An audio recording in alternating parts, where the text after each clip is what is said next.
आपके जीवन में किया है। आपके बच्चे जिंदा है, आपका हस्बैंड, आपकी वाइफ, आपका सास ससुर जो भी है, परिवार के जो लोग दूर है नजदीक है, वो सब जिंदा है केवल आपके वजह से, क्योंकि आप मसीह हो और परमेश्वर का अनुग्रह आपके द्वारा उन तक पहुंचा है, इसीलिए वो भी जिंदा है, आप भी जिंदा हो और परमेश्वर की उपस्थिति में हो। इसलिए प्रभु को बहुत जोर से धन्यवाद की ताली देंगे।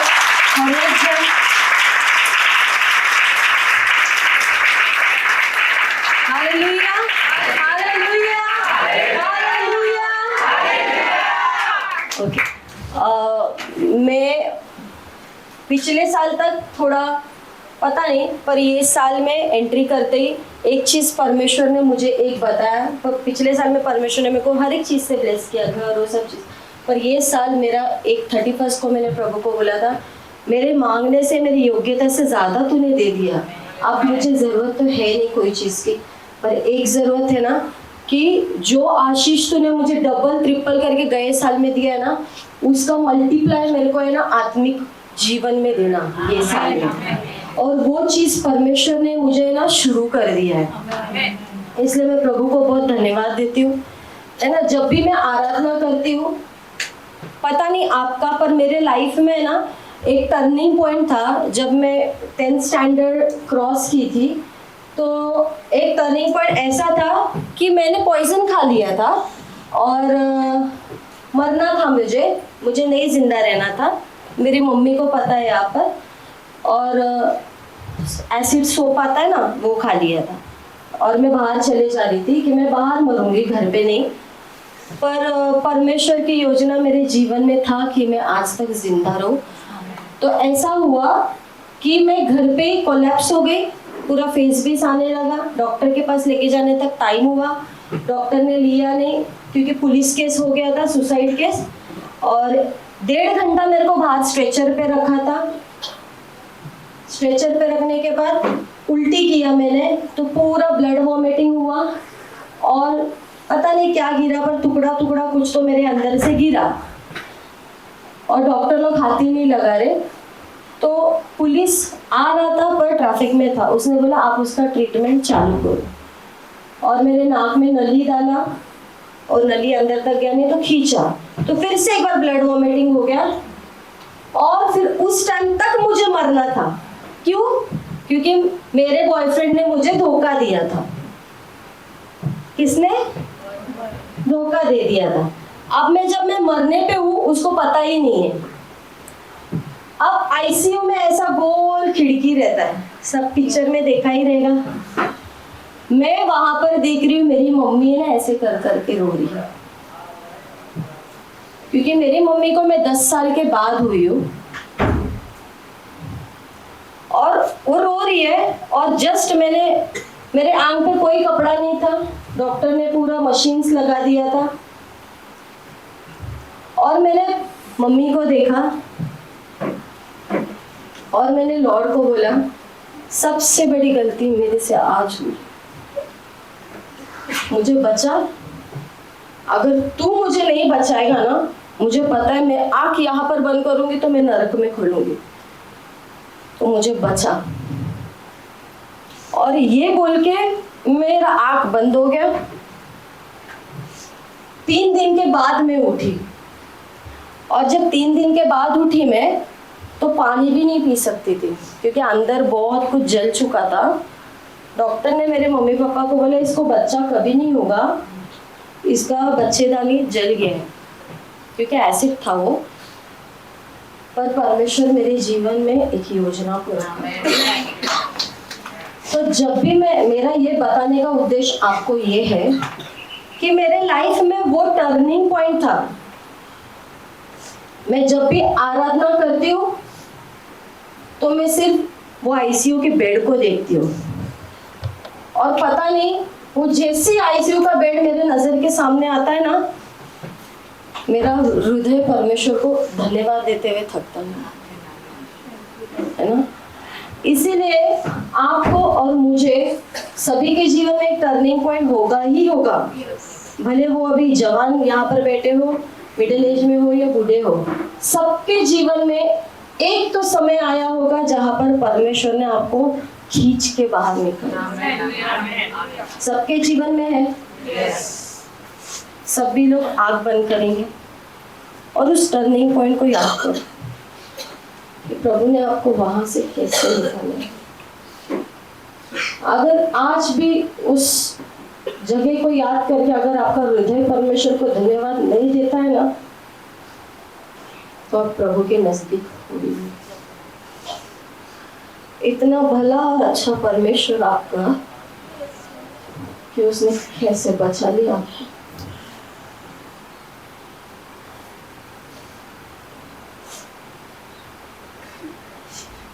तो आप कहाँ होते आज 2025 में इस समय आप खड़े हो तो ये केवल उसकी दया और उसकी करुणा है। आपने कुछ अच्छा काम नहीं किया। अगर कुछ अच्छा काम किया है तो यीशु मसीह को दिल में ले और उसकी उपस्थिति यहाँ पर है।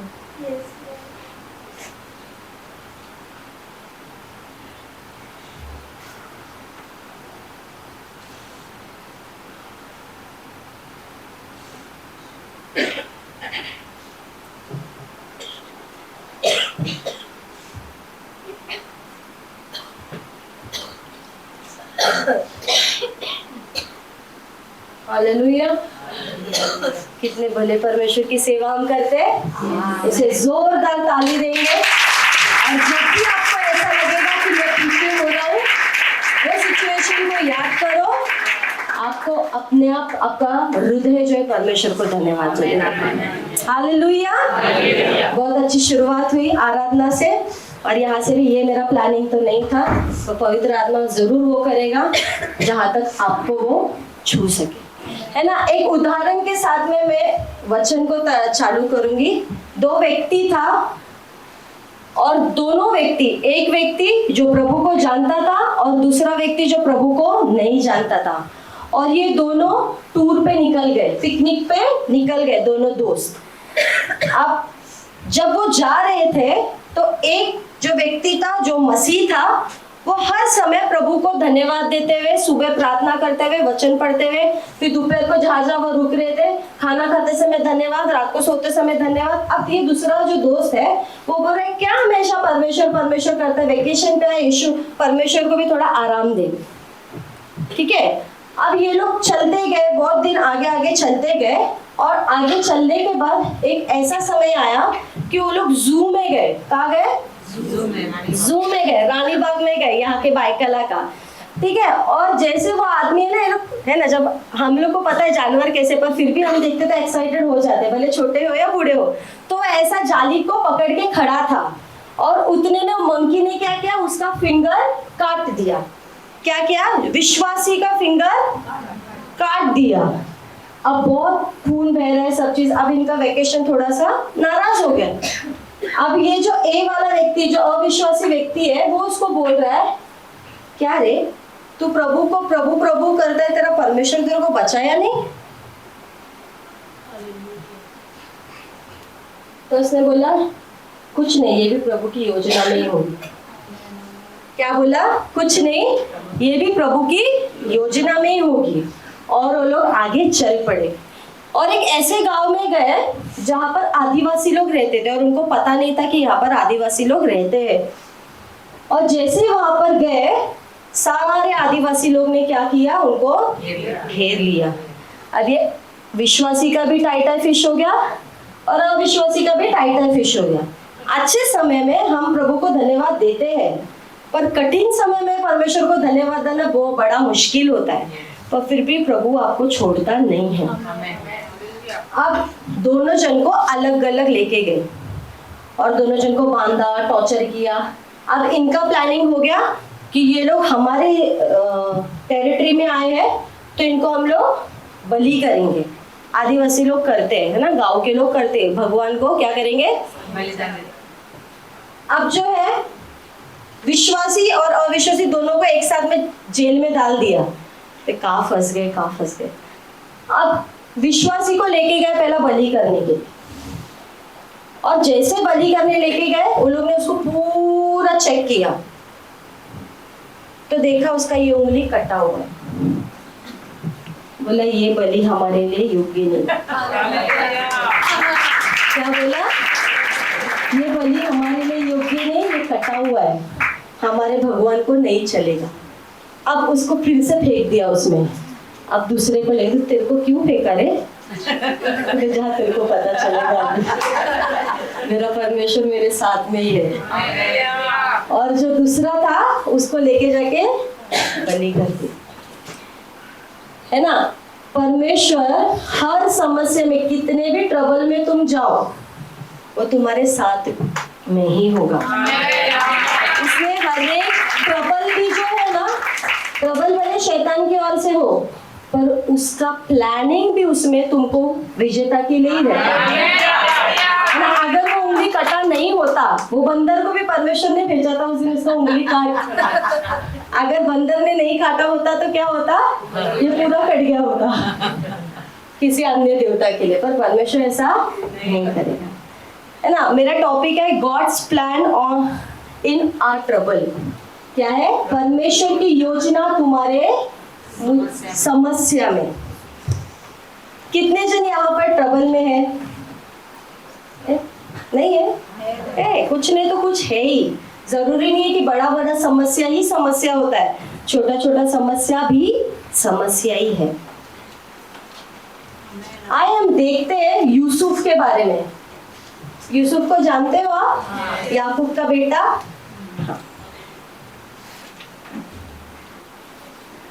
जैसे हम यूसुफ के जीवन से जानते हैं, उसका जीवन पूरा क्या था? समस्या में था। कितने जन यूसुफ तक पहुंचे? अरे उठाओ ना, आप नहीं पहुंचे तो नहीं पहुंचे, अभी ये साल में पहुंच लेना, एड्रेस पे है। यूसुफ तक पहुंचे है ना? उसका जीवन क्या है? बहुत ट्रबल है, समस्या है ना। पर वो क्या किया? समस्या से भागा। हम क्या करते हैं? समस्या से भागते हैं, पर समस्या से भागने से अच्छा है घूम जाओ और उसको फेस करो। समस्या भले तुम्हारे पीछे से है, पर फिर भी उसको घूमो और उसको फेस करो, क्योंकि सामना करो, क्योंकि कौन है तुम्हारे साथ? परमेश्वर है ना। जवान व्यक्ति यूसुफ 17 साल तक परमेश्वर 17 साल तक जो है वो समस्या से लड़ रहा था। 17 साल में परमेश्वर ने उसको खड़ा किया। आइए हम देखते हैं जेनेसिस, उत्पत्ति 37 का 20।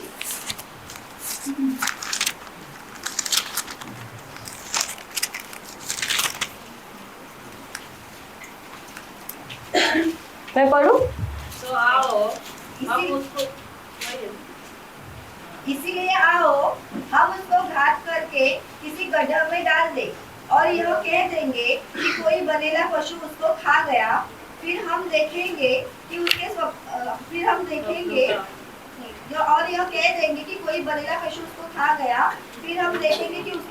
में का क्या फल होगा। अच्छा, है ना। यहाँ पर क्या बोल रहे हैं? अब इसके ना भाई है 10। बेंजामिन को छोड़ देते, क्योंकि बेंजामिन उसका खुद का भाई था, एक ही माँ से हुआ, दोनों ही, यूसुफ और बेंजामिन। बाकी उसके अलावा उसको कितने भाई थे? 10 भाई थे। अब ये लोग ने योजनाएं बनाई, क्या करके कि यूसुफ को क्या करेंगे? मार डालेंगे। पर क्यों योजना बनाई? उसके पीछे 2 कारण है ना। सबसे पहला कारण ये है कि यूसुफ को उसका पिता याकूब, जो इजराइल कहलाता है, वो सबसे ज्यादा प्यार करता था। क्या करता था? यूसुफ को सबसे ज्यादा प्यार करता था। और दूसरा ये था कि परमेश्वर ने जो सपना दिया था, उसके भाई लोग चाहते थे वो सपना खत्म हो जाए। क्या चाहते थे? सपना खत्म हो जाए। अब देखो, परमेश्वर आपसे और मुझसे प्यार करता है, इसीलिए शैतान तुम्हारे पास आता है। शैतान अन्य जाति के पास नहीं जाएगा, क्योंकि उसको पता है कि इनको मैं ही प्यार करता हूँ, तो क्या बार बार आऊं। पर वो तुम्हारे पास क्यों आता है? क्योंकि परमेश्वर तुमसे प्यार करता है और तुम्हारे अंदर एक सपना का बीज बोया गया है, जो आप देखते हो। कभी कभी धुंधला दिखता है, कभी कभी क्लियर रहता है, पर ये आप आपको नहीं पता, पर शैतान को बहुत अच्छी तरीके से पता है इसके अंदर क्या बोया गया है। दर्शन है, बीज है, सपना है, जो अगर ये प्रभु से, जैसे प्रभु इससे प्यार करता है, अगर ये प्यार करने लगेगा तो ये बीज फटाफट ग्रो होगा, है ना। इसीलिए इसके भाई लोग क्या किए, उसको मारने के लिए प्लानिंग्स किए, योजना किए, है ना। एक्चुअली उसको मारना चाहते थे क्या? नहीं, उसके दर्शन को, उसके ड्रीम को मारना चाहते थे, है ना। एक दिन क्या हो गया, उसका भाई को खाना देने जा रहा था, नहीं उसको देखने जा रहा था कि ये लोग क्या कर रहे हैं, और जैसे ही वो आया इन लोग ने क्या किया उसको, देखो आगे क्या बोलता है, इसीलिए आओ हम उसको घात करके किसी गड्ढे में डाल दे और यह कह देंगे कि कोई बनेल पशु उसे खा गया, फिर हम देखेंगे कि उसका स्वप्न का क्या फल होगा, है ना। मतलब क्यों डाल रहे वो? स्वप्न की वजह से। और स्वप्न क्या देखा था कि मेरे भाई लोग उसके आगे दंडवत करेंगे, है ना। ऐसे ही हमारे साथ भी है, शैतान को हमारे आगे से दंडवत करना पड़ता है ना। जब तुम बोलते यीशु के नाम से निकल, तो इतना आसानी से थोड़ी छोड़ेगा वो, है ना। वो आपको नहीं देखता है, वो आपके अंदर दर्शन को देखता है, वो आपके अंदर बीज को देखता है, वो आपके अंदर फलने वाले झाड़ को देखता है, वो आपके अंदर झाड़ जब बड़ा आएगा, वो फ्रूट निकलेगा ना, वो फ्रूट को देखता है, और वो फ्रूट जो दूसरे खाने वाले वो ही नहीं खाने देना चाहता, इसीलिए उसकी योजनाएं रहती है। आगे देखो, जब लोग, उसके भाई लोग जब उसको प्लानिंग कर रहे थे फंसाने के लिए, डालने के लिए, तो परमेश्वर ने उसका भाई रूबेन, है ना, उसको खड़ा किया। देखो जब शैतान प्लानिंग करता है ना, तो परमेश्वर एक स्टैंड बाय रखता है आपके लिए। आपके जीवन में कभी ऐसा हुआ है, कुछ फंसने जा रहे थे, फटक से कोई आ गया और फिर वहां पर आप चले गए और पता चला अच्छा हो गया मैं नहीं गया? हुआ है कभी ऐसा? परमेश्वर हमेशा स्टैंड बाय पे रखता है। देखो आगे 21 में कहता है, ये सुन के रूबेन ने उसको उनके हाथ से बचाने के विचार से कहा, है ना। बचाने के विचार से क्या कहा, हम उसको प्राण से तो न मारे। फिर रूबेन ने उनसे कहा, लहू मत बहाओ, उसको जंगल के इस गड्ढे में डाल दो। क्या बोला? लहू मत बहाओ, उसको जंगल के गड्ढे में डाल दो। अब ये रूबेन जो है नोइंगली नहीं किया, जानबूझ के नहीं किया, ये परमेश्वर ने उसके द्वारा किया। देखो उस टाइम पे तो यीशु मसीह भी नहीं था, फिर भी परमेश्वर प्लानिंग्स में कैसे चला रहा है। अब तो हमारे पास यीशु मसीह है, एक अच्छा सहायता, पवित्र आत्मा भी है, जो आप बुलाओ तो तुरंत भाग के आ जाता है ना। आगे हम देखेंगे,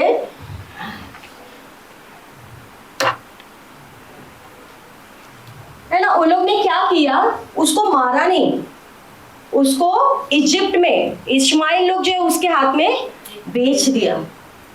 मार सकते थे, पर परमेश्वर ने किसी को खड़ा किया कि मार मत, उसको बेच दे, और उसको बेच दिया।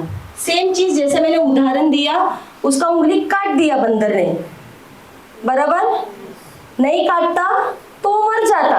यहाँ पर रूबेन ने क्या किया, बोला मत मारो, उसको बेच दो। अब बेचने के वजह गड्ढे में डालो, क्या हो गया यहाँ पर देखो 37:24 में क्या लिखा है, और यूसुफ को उठकर गड्ढे में डाल दिया, वह गड्ढा सूखा था और उसमें कुछ जल नहीं था। अब देखो गड्ढा सूखा है, बराबर। वो लोग जहां पर रहते थे वहां पर पानी भी नहीं था क्या? तो आपको क्या लगता है, यूसुफ को तैरना आता था? नहीं आता था। परमेश्वर ने प्लान बनाया, वो गड्ढा पहले से वहां पर था बिना पानी का, कि वो सूखे में रहे तो आसानी से निकल पाएगा। समझ रहे हो, ये सब प्लानिंग से आ रहा है। उसका सपना आना, दर्शन देखना, दर्शन जो उसने देखा है वो पूरा होगा। पर जब आप दर्शन किसी और को बताते हो तो आपको ये जानना चाहिए कि सामने वाला ये इंसान उतना ही प्रभु में है। अगर वो प्रभु में है तो वो आपके दर्शन में आपके साथ में चलेगा, नहीं तो जलन के मारे ये ऐसे सब करेगा। यूसुफ से डाह करके उसे मिस्र देश जाने वालों के हाथ बेचा परंतु परमेश्वर उसके साथ था। है ना, यहाँ पर क्या लिखा है, कुलपतियों ने यूसुफ से ढा करके उसे मिस्र देश जाने वाले के हाथ बेचा। अगर आप इंग्लिश में पढ़ोगे ना तो वहां पर लिखा है इनवे। इनवे मतलब जलन करके। क्या लिखा है, ढा, किसी में ईर्ष्या लिखा है, बराबर। किस कारण वो लोग ने बेचा? देखो बचपन से लोग साथ में ही बड़े हुए, तो अचानक क्या हो गया, जो यूसुफ से इतनी दुश्मनी हो गई, जस्ट दर्शन की वजह से जलन उत्पन्न हुआ, और वो जलन क्या हो गया, कार्य में प्रभावशील हो गया। और क्या हो गया, जलन उत्पन्न होने की वजह से उसने बेच दिया। और ये जवान लड़का यूसुफ, सुनो इधर, इतना ही जवान था, ये 17 साल का है, ये 17 साल का है, बस इतना ही जवान था। पर आप सोच सकते हो इतने जवानी में परमेश्वर ने उसको दर्शन दिखाया था कि आने वाले साल में, आने वाले जीवन में क्या होने वाला है। ठीक है, आप और मैं, आप कौन से एज पे है? आपके और मेरे जीवन में दर्शन है, सबके जीवन में दर्शन है। तो शैतान चुप कैसे बैठा है? चुप बैठना चाहिए था उसको अभी तक। अगर आप और मैं पक्के दर्शन के होते, यूसुफ के जीवन में जैसे ही दर्शन आया, उसके भाई उसके पीछे हाथ धो के पड़ गए। ये साल आपके हर एक के जीवन में दर्शन, मैं जानती हूँ आपने रखा है, तो फिर आपको तैयार रहना है उसका सामना करने, क्योंकि वो तो हाथ धो के आपके पीछे पड़ जाएगा। है क्या नहीं? आमीन बोलो। आप नहीं चाहते हो शैतान आपके पीछे पड़े? कोई भी नहीं चाहता है सिस्टर।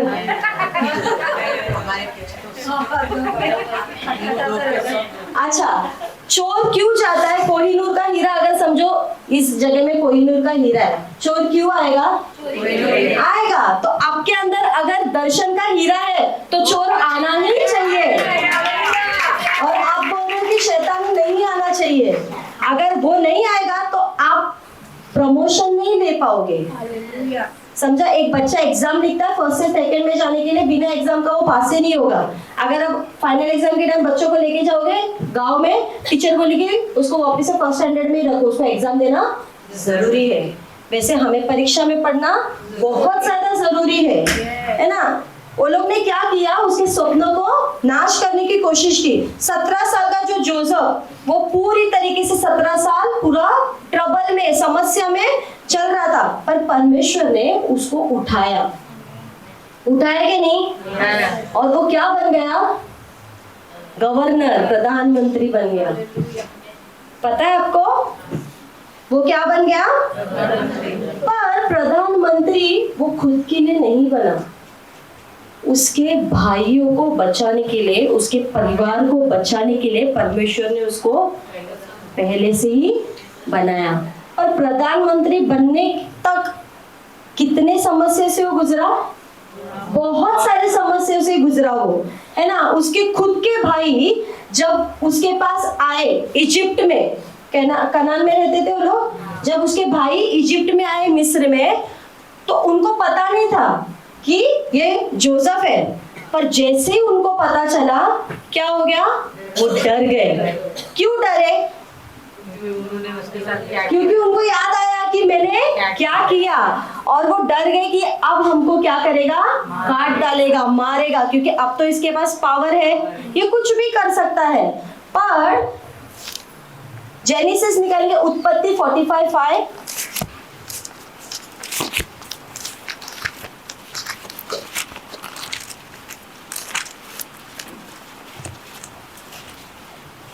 अब तुम लोग मत पछताओ, और तुमने जो मुझे यहाँ बेच डाला, इससे उदास मत हो, क्योंकि परमेश्वर ने तुम्हारे प्राणों को बचाने के लिए मुझे तुम्हारे आगे भेज दिया। हालेलुया। क्या बोला है? अब तुम लोग मत पछताओ, अब तुम लोग मत पछताओ, और तुमने जो मुझे यहाँ बेच डाला, इससे उदास मत हो, क्योंकि परमेश्वर ने तुम्हें तुम्हारे प्राण को बचाने के लिए तुम्हारे आगे भेजा गया है ना। अब देखो, जैसे ही उसका भाई लोग सामने आए, उसको क्या होना चाहिए था? मनुष्य है, हम क्या होना चाहिए था? गुस्सा आना चाहिए था, नफरत होना चाहिए था, जलन जो उन्होंने उससे किया वो उसको भी करना चाहिए था। देखो 10 जन ने मिलके एक जन को गड्ढे में डाला जलन की वजह से, तो ये अकेला नहीं कर सकता था? कर सकता था कि नहीं? जब उसके भाई को देखा, पर जैसे उसने उसके भाइयों को देखा, गुस्सा जलन कुछ नहीं आया। क्या आया? प्यार आया। क्यों आया पता है? क्योंकि जोसेफ को परमेश्वर का प्लानिंग पता चल गया। जब आपको और मुझे परमेश्वर की योजना अपने सरकमटेंस में जाते हुए मुसीबत में जब हम चल रहे हैं, तब अगर परमेश्वर की योजना आपको अगर पता चले कि भले मैं इसमें से चल रहा हूँ, प्रभु का हाथ मेरे जीवन के ऊपर है, तो सामने वाले इंसान जिसने आपके साथ गलत किया है उसको देख के आपको कभी भी गुस्सा नहीं आएगा। कभी भी गुस्सा नहीं आएगा, पर प्रभु को धन्यवाद देते हुए आप उसके सामने क्या करोगे? प्यार से बर्ताव करोगे। जब तक अगर समझो यूसुफ के सामने उसके भाई नहीं आते, तो क्या वो उसके प्लानिंग्स को समझ पाता कि ये परमेश्वर ने मुझे उन लोग के लिए भेजा है? नहीं, है ना? अगर एक इंसान आपके साथ एक ऑफिस में हुआ, आप अच्छे से काम कर रहे हो विश्वास योग्यता से, अभी पैसा रखा है, आप उसको लेते नहीं हो, बस सिर्फ हाथ लगाते हो, फिर भी आपका बॉस बोल रहा है नहीं तू ऐसा ऐसा किया, बस तू निकल जा, तो थैंक यू निकाल रहे हो। ये आप नहीं निकाल रहे हो, ये परमेश्वर मुझे यहाँ से बाहर निकाल रहे हैं ताकि दूसरा चीज में मुझे इन्वॉल्व कर सके, अच्छी चीजें दे सके, है ना? हम सरकमटेंस को देख के निराश हो जाते हैं, पर ये नहीं सोचते यहाँ से निकलूंगा तभी तो दूसरी जगह में मैं जाऊंगा। अगर वो गड्ढे में नहीं गिरता तो वो प्रधानमंत्री कभी भी नहीं बनता।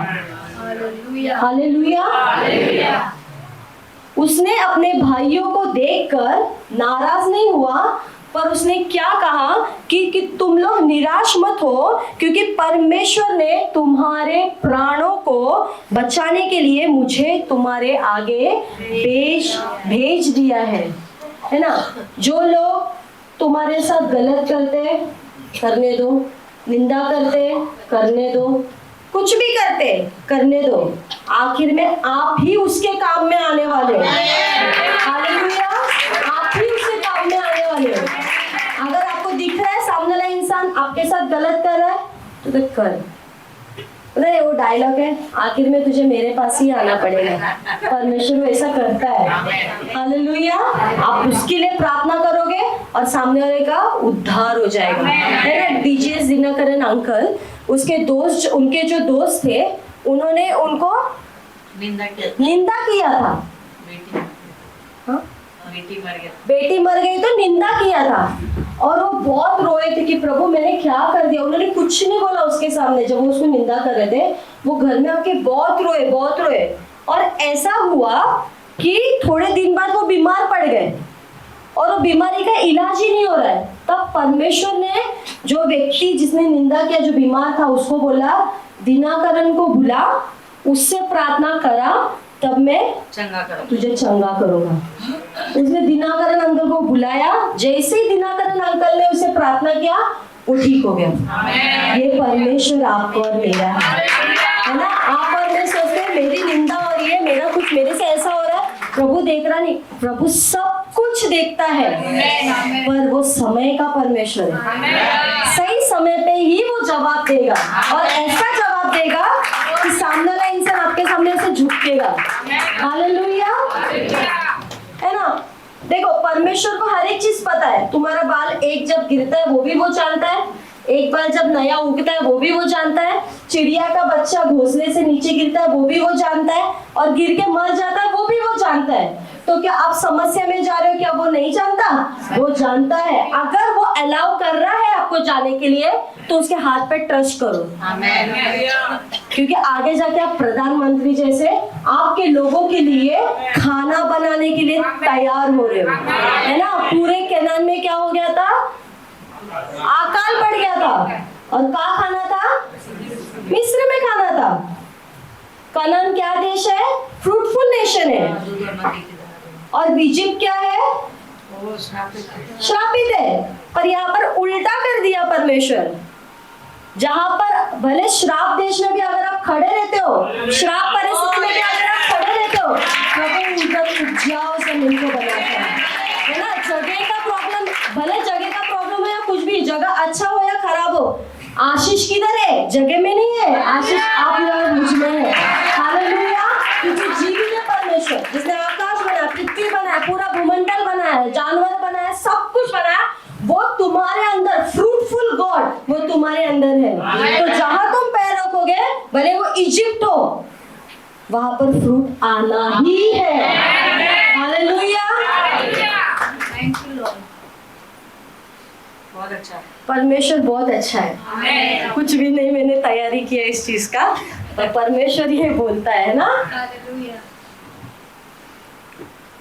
इन दिनों में जब मैं प्रभु की संगति में बढ़ रही हूँ ना, तो बहुत मजा आ रहा है, बहुत अच्छा लग रहा है ना। मैं आपको उत्साहित करती हूँ। हर एक पास्टर ने, भले हमारे पास्टर हो या नेशन के कोई भी, बोला ये साल आत्मा में बढ़ने का साल है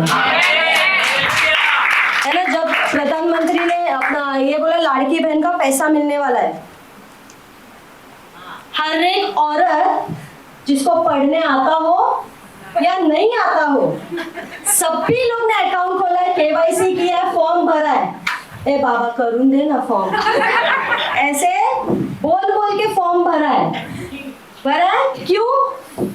लाभ लेने के लिए, पैसे के लिए। आया भी है, मैंने भी फॉर्म भरा, मेरे को नहीं आया, पर मेरे को निराशा है नहीं।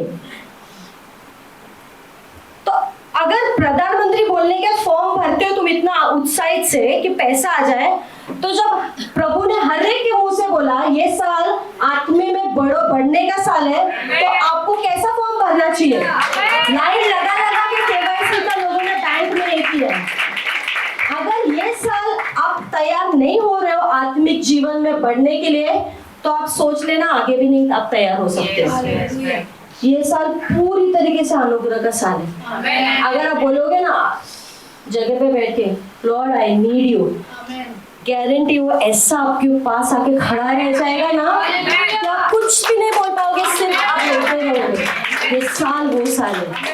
हालेलुया। ये साल अनुग्रह का, प्यार का, कंपैशन का और अद्भुत चमत्कार करने का साल है। देखो जेनेसिस 45:5 में क्या लिखा है, फिर से पढ़ेंगे। अब तुम लोग मत पछताओ और तुमने जो मुझे यहाँ बेच डाला इससे उदास मत हो, क्योंकि परमेश्वर ने तुम्हारे प्राणों को बचाने के लिए मुझे तुम्हारे आगे भेज दिया है ना। यहाँ पर यूसुफ जो है बदला, जैसे उसको पता चला ये लोग मेरे भाई है, वो बदला ले सकता था, रिवेंज ले सकता था, पर उसने क्या किया? रिवेंज नहीं लिया। क्यों नहीं लिया? क्योंकि उसका हृदय जो है परमेश्वर के प्यार से भरा हुआ था, तरस से भर गया था, है ना। देखो जब से गड्ढे में डाला, अभी गड्ढे में डाल के बेचने तक उसने क्या क्या खोया? उसका सबसे ज्यादा प्यार करने वाले बाप को खोया, है ना। सबसे प्यार करने वाले बाप को खोया, फैमिली को खोया, भाई बहन के संगति को खोया, बचपन से जब बड़ा हुआ खेला कूदा वो जगह को खोया, सब चीज खोया, कुछ था ही नहीं उसके पास। नए जगह में जाके गुलामी करना, जहाँ पर आपका पिता आपको एकदम सराखों पे रखता है, प्यार से रखता है, हर एक चीज आपकी जरूरतों को पूरा करता है, वो जिंदगी को छोड़ के किसी की गुलामी करना इंसान को कितना गुस्सा दिलाएगा? गुस्सा, जलन, बाप रे।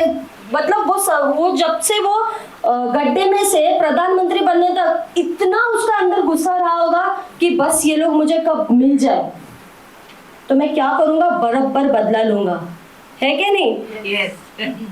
पर देखो जैसे उसके भाई लोग आए, फटक से इसको क्लिक हुआ, यार ये तो प्रभु की योजना में था, और वो बदला, वो गुस्सा तुरंत कंपैशन में, प्रेम में तब्दील हो गया। वैसे ही जब आप समस्या से जाते रहते हो और आपको जब पता चलता है, आपको पता है, ट्रस्ट है, उसका हाथ मेरे पे, मेरे को छोड़ेगा नहीं, क्योंकि बाइबल कहता है चाहे मैं घोर अंधकार से भरी हुई तराई में होकर चलूं तो भी नहीं डरूंगा हानि से, क्योंकि तू मेरे साथ रहता है, तू मेरे आगे मेज बिछाता है क्या नहीं?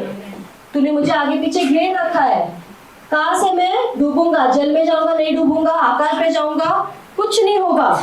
जब ये आप समझ जाते हो कि उसका भारी हाथ तुम्हारे जीवन के ऊपर ऊपर नीचे आगे पीछे चारों बाजू से घेरा हुआ है, तो तुम समस्या में भी ना कूद कूद के जाओ। हालेलुया। क्योंकि आपको पता है मेरा फ्रूट क्या है। प्रधानमंत्री बनेगा ये उसको नहीं पता था, पर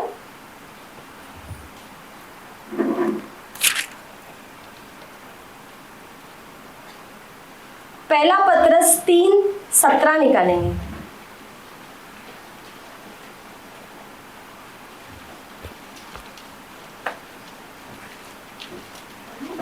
हाँ पढ़ो। क्योंकि यदि परमेश्वर की यही इच्छा हो कि तुम भलाई करने के कारण दुख उठाओ, तो यह बुराई करने के कारण दुख उठाने से उत्तम है। हालेलुया। यहाँ पर क्या कहता है? क्योंकि यदि परमेश्वर की यही इच्छा है कि तुम भलाई करने के कारण दुख उठाओ।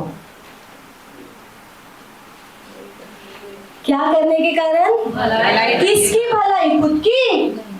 किसी और की भलाई करने के कारण दुख उठाओ। ये किसकी इच्छा है? यस। अगर आप दुख में हो और अगर उसकी वजह से किसी की भलाई होती है, तो आप ये सोचो this is a God's will, और वो तुमको अपने हाथ से कभी बाहर जाने नहीं दे। जोसेफ ने दुख उठाया अपने परिवार के भलाई के लिए। जोसेफ ने दुख उठाया उसके देश के भलाई के लिए। हालेलुया। एक व्यक्ति तैयार हो गया पूरे देश को बचाने के लिए। आप वो व्यक्ति हो जो प्रार्थना करे, प्रभु मेरे परिवार को तू उद्धार कर, ताकि मेरे परिवार का एक सदस्य भी नरक में न जाए। तो आप भी वो व्यक्ति हो जो आप दुख उठा रहे हो आने वाले दिनों में आपके परिवार के भलाई को देखने के लिए। हालेलुया। अगर इस वचन को आप लेते हो तो परमेश्वर को जोरदार ताली दो।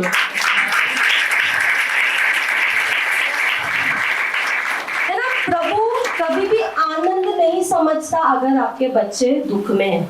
है ना? सिस्टर ने गाना लिया कि मैं खुश होता हूँ अब्बा पिता, है ना? जो मैं रोऊं तो तू भी रोता है, जो मैं खुश हूं तो तू भी खुश होता है। परमेश्वर की जरा भी इच्छा नहीं कि मेरे बच्चे दुख उठाए। है ना? तुम किसी के जीवन में अच्छी चीजें करते हो और दिखाते हो कि मेरा लाइफ नॉर्मल है। अगर दुख में भी हो और फिर भी आप अगर नॉर्मल जीवन जी रहे हो और अचानक से तुम चल रहे हो आपके जीवन में सब कुछ अच्छा है और सडनली प्रॉब्लम आ गया, एकदम सडनली प्रॉब्लम आ गया, तो आपको ये जानना है कि परमेश्वर की इच्छा है। अगर आपके जीवन में प्रभु में चलते समय इफ यू आर राइचियस, अगर आप धर्मी हो, प्रभु के वचन पे चल रहे हो और दुख नहीं आ रहा है, तो आपको देखना है कि सच में मैं प्रभु के वचन पे चल रहा हूँ।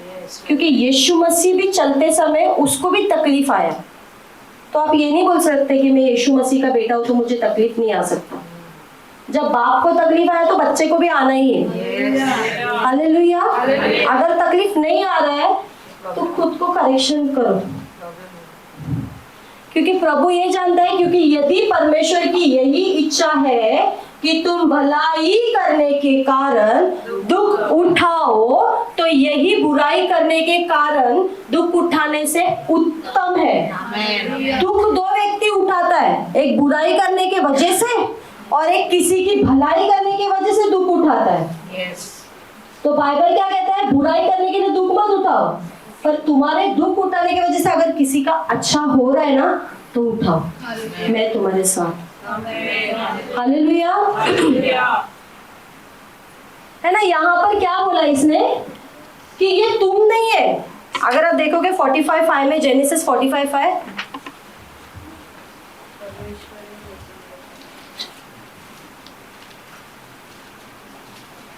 अब तुम लोग मत पछताओ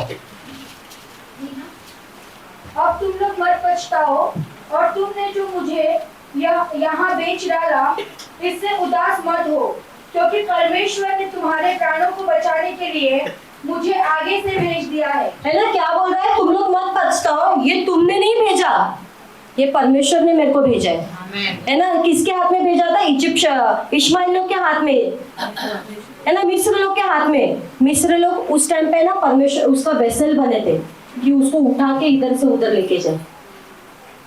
समझ में आ रहा है? मिस्र लोग क्या बने थे? बर्तन, क्या बोलिए, पात्र बने थे कि यूसुफ को कनान में से उठाकर मिस्र में लेकर आए।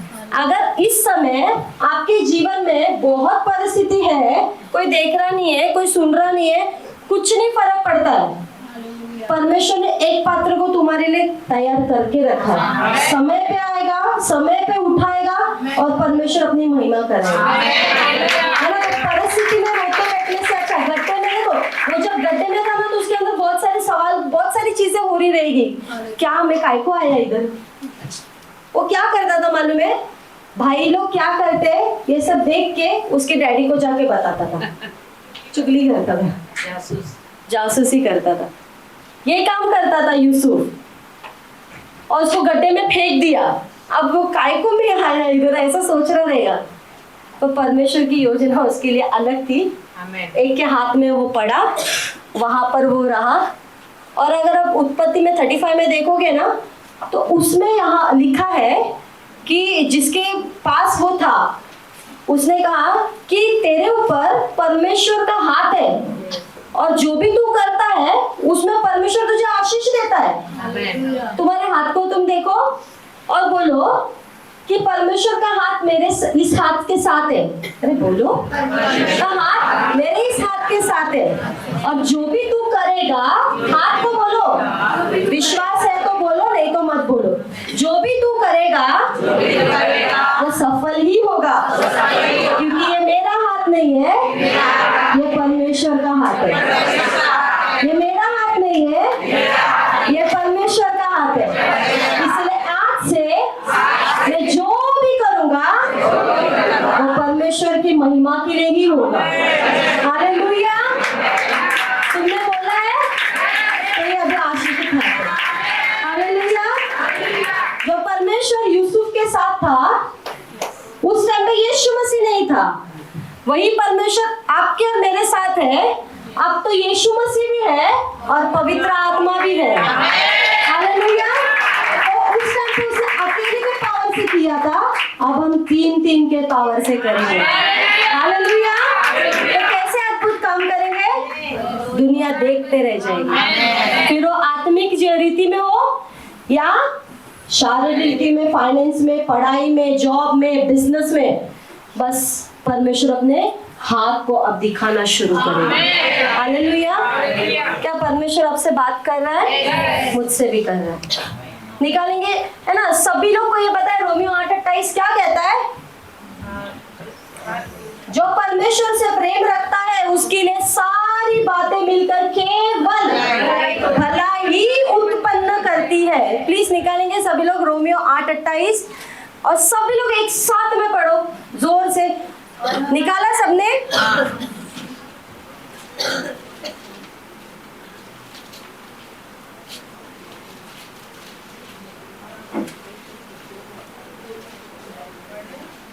हाँ चलो 1 2 3।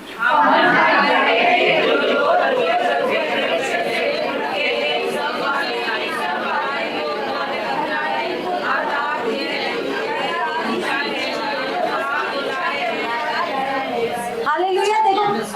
देखो हम जानते हैं कि जो लोग परमेश्वर से प्रेम रखते हैं, अब देखो ये वचन मेरे लिए है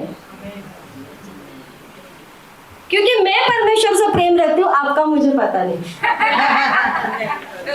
आप रखते हैं? तो ये वचन आपके लिए भी है। हालेलुया! हम जानते हैं कि जो लोग परमेश्वर से प्रेम रखते हैं उनके लिए सब बातें, सब मतलब सब बुराई में भी, बुराई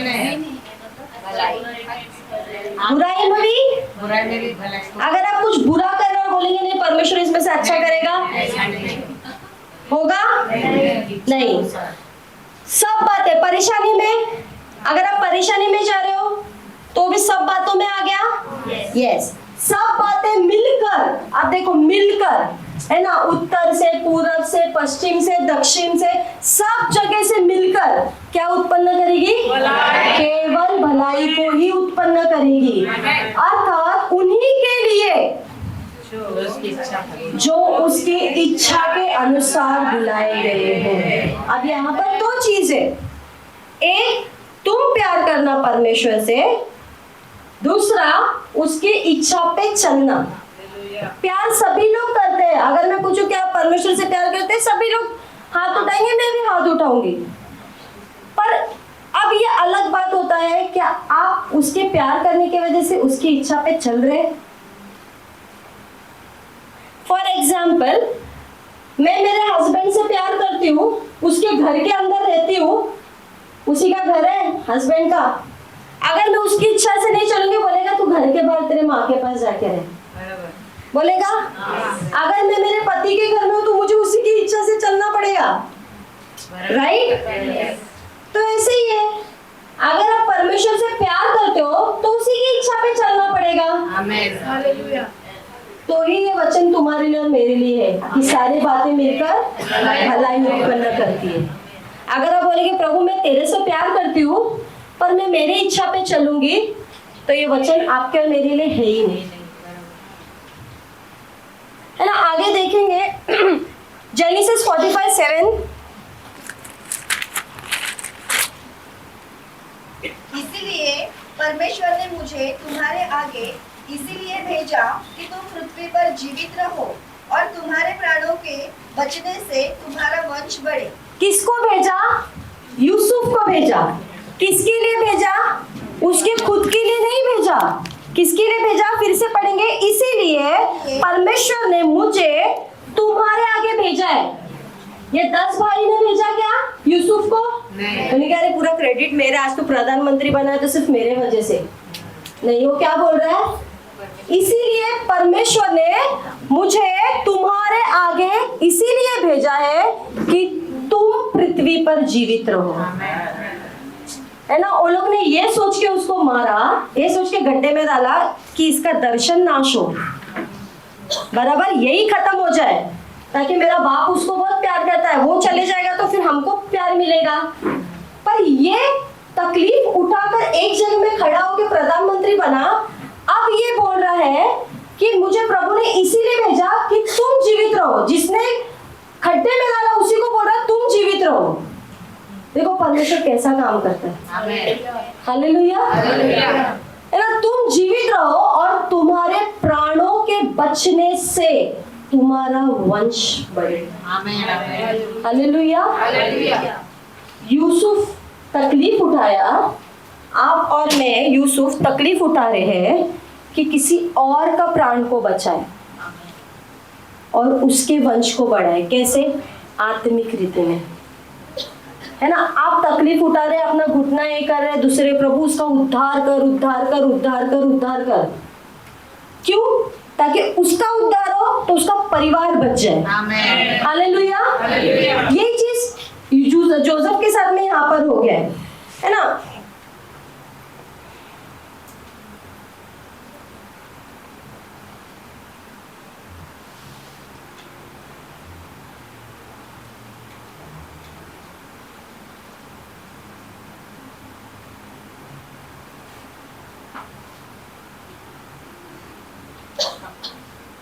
अब जैसे यूसुफ के भाई ने देखा, अब इन लोगों को पता चल गया कि ये मेरा भाई है।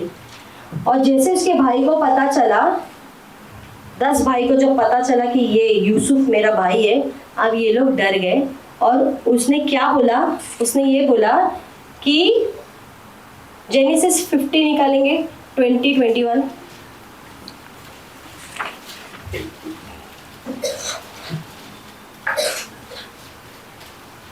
यद्यपि तुम लोगों ने मेरे लिए बुराई का विचार किया था, परंतु परमेश्वर ने उसी बात में भलाई का विचार किया, जिससे वह ऐसा करे जैसा आज के दिन प्रकट है और बहुत से लोगों के प्राण बचे हैं। है ना। अब जैसे ही उसके 10 भाई को पता चला कि अब ये प्रधानमंत्री बन गया है, और उसी टाइम पे ना याकूब मर गया। यूसुफ का पिता याकूब जो इजराइल कहलाता है वो मर गया। अब ये लोग और डर गए कि अब तो पिता भी नहीं रहा, शायद उसकी वजह से ये चुप बैठा होगा, अब ये मार डालेगा। तो उन लोग ने फिर से एक झूठ बोला। क्या बोला कि मेरे पिता ने ये बोल के गया कि भले मैं मर जाऊं और ये लोग रह जाए तो भी इनके साथ में भलाई करना। क्या बोला? झूठ बोला कि इनके साथ में भलाई करना। पर यहाँ पर उत्पत्ति 20 में क्या लिखा है, 50-20 में, यद्यपि तुम लोगों ने मेरे लिए बुराई का विचार किया था, परंतु परमेश्वर ने उसी बात में भलाई का विचार में से भी क्या किया? भलाई का विचार किया है। वो लोग ने उसको खत्म करने के लिए बुरा विचार किया, पर परमेश्वर ने उसको गड्ढे में से निकाल कर ऊंचे स्थान पे खड़ा किया। भजन संहिता में क्या लिखा है? परमेश्वर जानता है कि किसको घूरे में से उठाकर राजगद्दी पे बिठाना है। हालेलुया।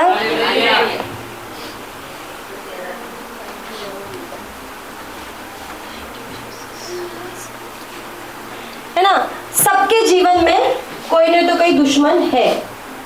यीशु मसीह के जीवन में भी थे। शैतान तो था, पर रिलीजियस पीपल, रिलीजियस लीडर, जो धार्मिक लीडर थे, वो लोग भी यीशु मसीह के पीछे हाथ धोकर पड़े थे।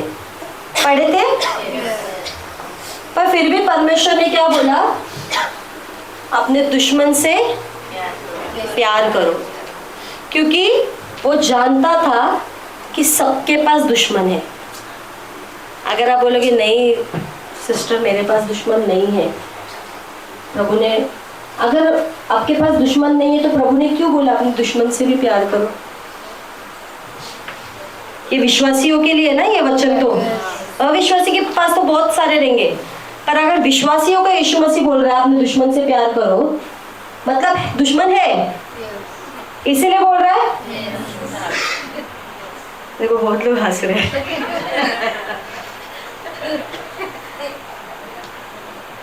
ठीक है, अब हम यीशु के पास बढ़ते हैं। बहुत हो गया जोसेफ का। देखते यीशु और जोसेफ कैसे रिलेट है।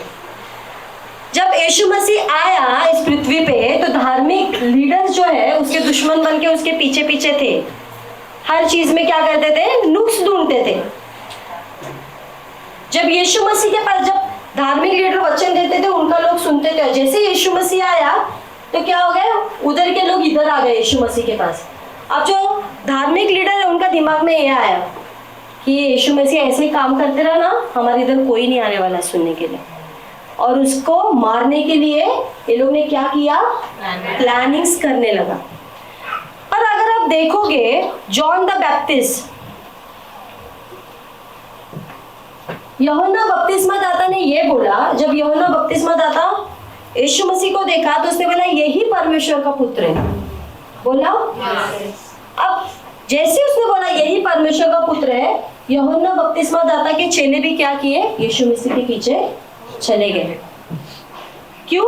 क्योंकि वो जानते थे ये कौन है? परमेश्वर का पुत्र है।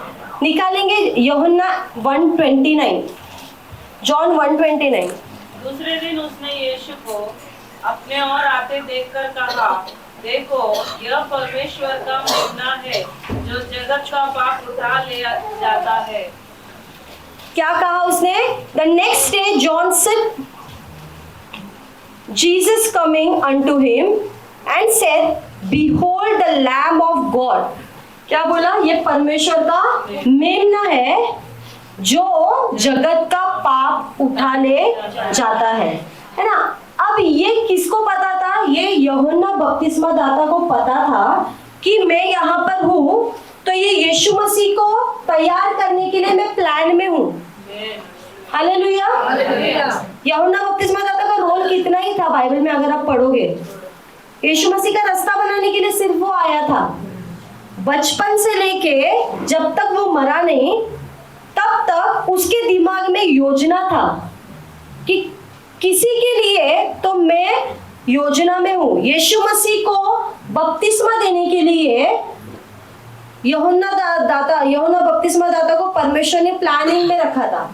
इसीलिए उसने जब बोला कि ये परमेश्वर का पुत्र है जो जगत का पाप उठा ले जाता है।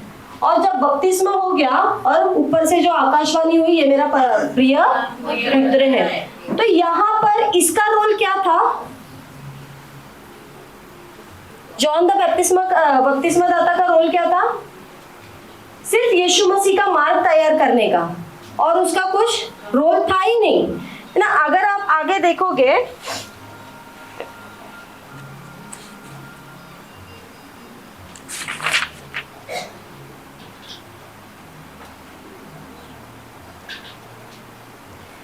है ना, जब यीशु मसीह को कलवरी के क्रूज पे चढ़ा रहे थे, जब परेशान कर रहे थे ये रिलीजियस पीपल, क्या यीशु मसीह उस तकलीफ को नहीं रुका सकता था? रुका सकता था। उसने बोला अगर मैं एक स्वर्गदूत को बुलाऊंगा तो सब संभाल लेगा। पर फिर भी जैसे जोसेफ रुका नहीं परमेश्वर की योजना में प्रधानमंत्री बनने के लिए, वैसे यीशु मसीह भी ना, जब उसको पता है सारी चीजें हो रही है, तो भी वो रुका नहीं, तकलीफ में वो रुका नहीं, क्योंकि उसको पता था इस तकलीफ में ये परमेश्वर की इच्छा है। क्या था? उसको पता था कि इस तकलीफ में क्या है? परमेश्वर की इच्छा है। उस टाइम में भी यीशु मसीह का जो जीवन था परमेश्वर की इच्छा के अनुसार चल रहा था, है ना। देखेंगे आइज़ाया 53:10।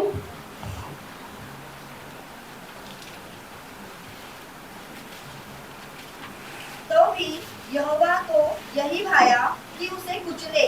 उसी ने उसको रोगी कर दिया। जब वो अपना प्राण दोष बलि करे तब वो अपना वंश देखने पाएगा।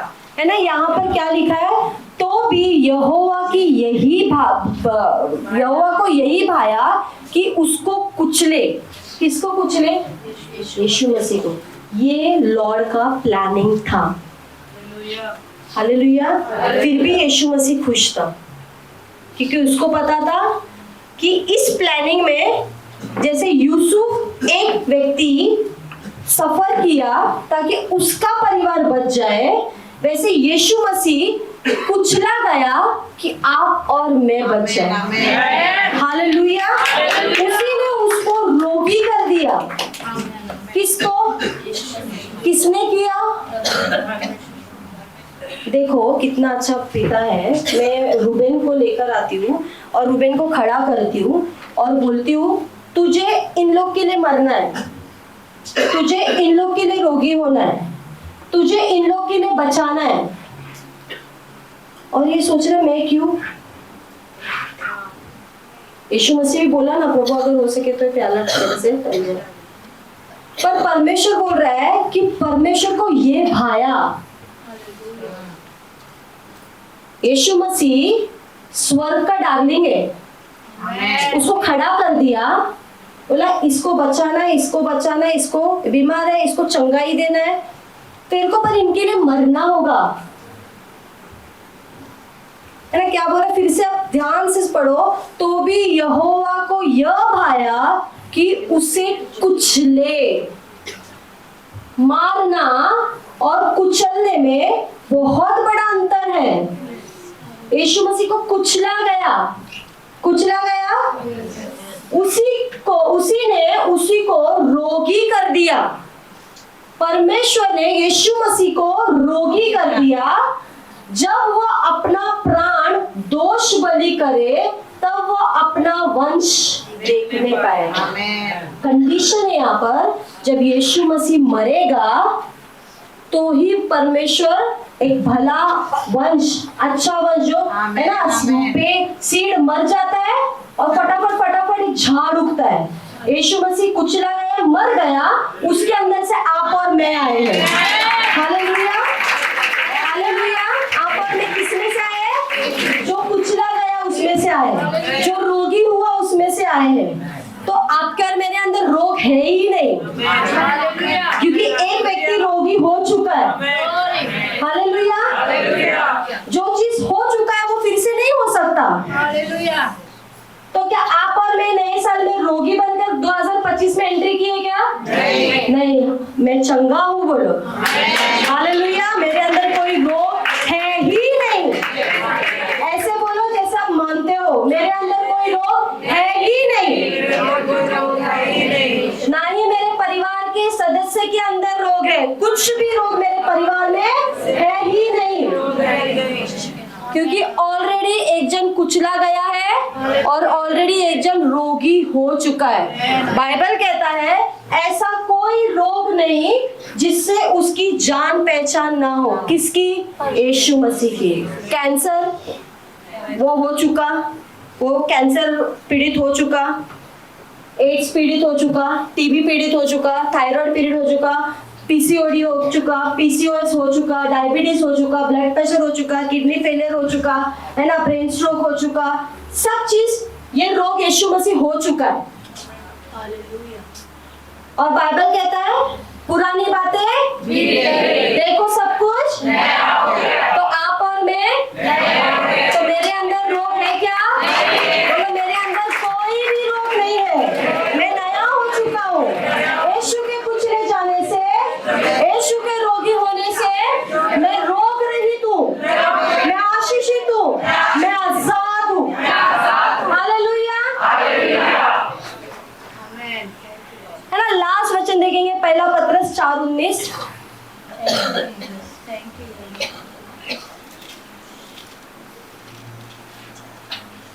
इसीलिए जो परमेश्वर की इच्छा के अनुसार तुम दुख उठाते हैं, ये भलाई करते हुए अपने अपने प्राण को विश्वास योग्य सृजनहार के हाथ में सौंप दे।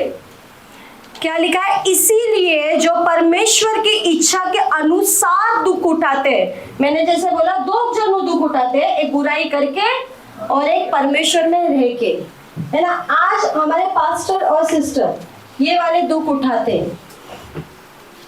कैसे? परमेश्वर की इच्छा के अनुसार दूसरों की भलाई करके दुख उठाते हैं और वही लोग उनको ताना मार के जाते हैं। हालेलुया, ये दुख है। अब एक दूसरा दुख है कि मैं पाप कर रहा हूँ जिसकी वजह से बीमारी मेरे जीवन में आया है और मैं दुख उठा रहा हूँ और मैं ये बोल रहा हूँ कि ये परमेश्वर की इच्छा में। प्रभु कभी बीमारी नहीं भेजेगा आपके जीवन में। अगर आप तकलीफ में हो तो ये आपकी गलती की वजह से ही हो।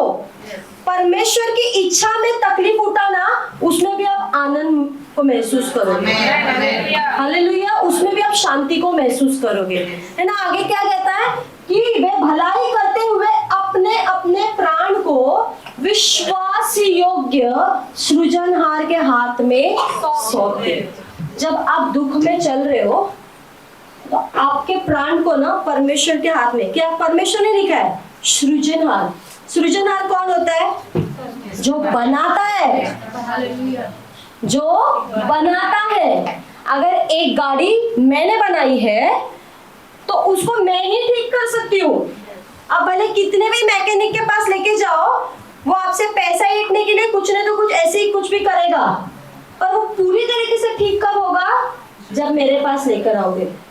अगर आपका प्राण दुख उठा रहा है किसी की भलाई करते समय, अगर आप बहुत खेदे गए हो, दुखी हो कि प्रभु मैं अच्छा ही कर रहा हूँ फिर भी मुझे दुख हो रहा है, तो फिर प्रभु बोलता है खुद का प्राण उस सृजनहार के हाथ में दे दे, है ना।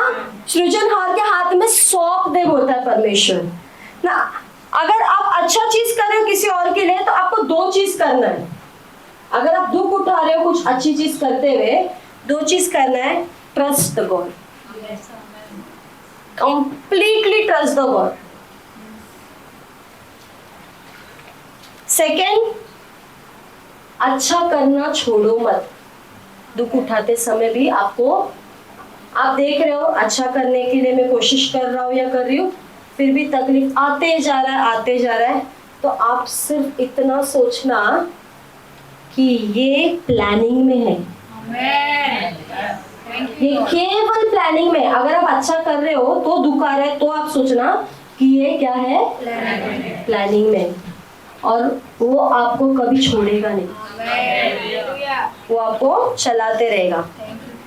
यीशु मसीह क्रूस के ऊपर अच्छा ही कर रहा था ना। कितना तकलीफ हुआ उसको, बहुत तकलीफ हो गया, पर बाद में उसको रिजल्ट क्या मिला? हम मिले। हालेलुया, हम मिले।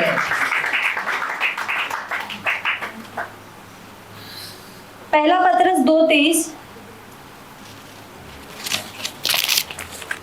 वह गाली सुनकर गाली नहीं देता था और दुख उठाकर किसी को भी धमकी नहीं देता था, पर अपने आप को सच्चे न्यायी के हाथ में सौंपता था। है ना, यीशु मसीह को जब उसको मार रहे थे, उसको थूक रहे थे, उसको कोड़े कर रहे थे, उसको गिरा रहे थे, उसका कपड़ा फाड़ दिया, उसको नंगा कर दिया, उसका ऐसा मांस निकाला कि उसकी हड्डी दिख रही थी। क्रूस पे चढ़ाने के बाद में वहां पर भी ठट्टा हो रहा था। एक चोर ने उसको बोला, अगर तू परमेश्वर है तो तू भी बच, मेरे को भी बचा। नीचे जो खड़े वो लोग उसको बोल रहे थे कि तूने कहा तू यहूदियों का राजा है, तो तू नीचे आ जा, तो मैं तेरे पे भरोसा करूंगा। ये सब सुनते हुए वो गाली नहीं दिया, बाइबल कहता है। उसने क्या बोला? पिता इन्हें क्षमा कर। हालेलुया। यही हार्ट आपके जो उसके अंदर है वो आपके अंदर भी है। भले आपके साथ कुछ भी हो और बाद में वो इंसान आपके सामने आने के बाद अगर आप तरस से भर जाते हो तो आप सोचना कि पक्का मैं परमेश्वर का ही बच्चा हूं। जो बाप के अंदर है वो मेरे अंदर है। हालेलुया। तो अगर ये मेरा टॉपिक है ना, गॉड्स ग्रेस था, तो पता नहीं परमेश्वर ने ये दे दिया। शायद आपको और मुझे प्रभु ये चाहता है। शुरुआत में ये साल अनुग्रह का साल है, आत्मिक जीवन में बढ़ने का साल है। तो शायद प्रभु बोलता है ट्रबल्स में जाना शुरू होने से पहले, पूरा साल खत्म होने तक मैं तेरे साथ में हूँ, भले कितनी भी परेशानी में जाए, छोड़ूंगा नहीं। क्योंकि प्रभु इस साल तो परमेश्वर ने तुमको ऐसा पकड़ लिया है, जो इधर बैठे सभी लोग ऐसा पकड़ लिया है, वो अपना काम किए बिना छोड़ने वाला नहीं है। हालेलुया। हम सब लोग अपनी आंखों को बंद करेंगे। थैंक यू लॉर्ड, धन्यवाद यीशु मसीह। पिता धन्यवाद देते इतने अच्छे सुंदर वचन के लिए। पिता हम जानते हैं प्रभु हम तेरी योजना में हैं और तू हमें कभी भी नहीं छोड़ेगा परमेश्वर। प्रभु हम आज हमने जो भी वचन सुना है प्रभु, उस वचन के द्वारा चलने के लिए सहायता कर प्रभु। हम खुद से नहीं कर सकते, पवित्र आत्मा आपकी सहायता को मांग रहे हैं प्रभु यीशु मसीह। हर एक व्यक्ति के साथ भलाई करने के लिए प्रभु हमारे जीवन को बदल और हमें नम्र बना परमेश्वर। धन्यवाद देते प्रभु यीशु मसीह इस वचन के लिए। वचन के द्वारा हम सभी से अपने बातें किया परमेश्वर।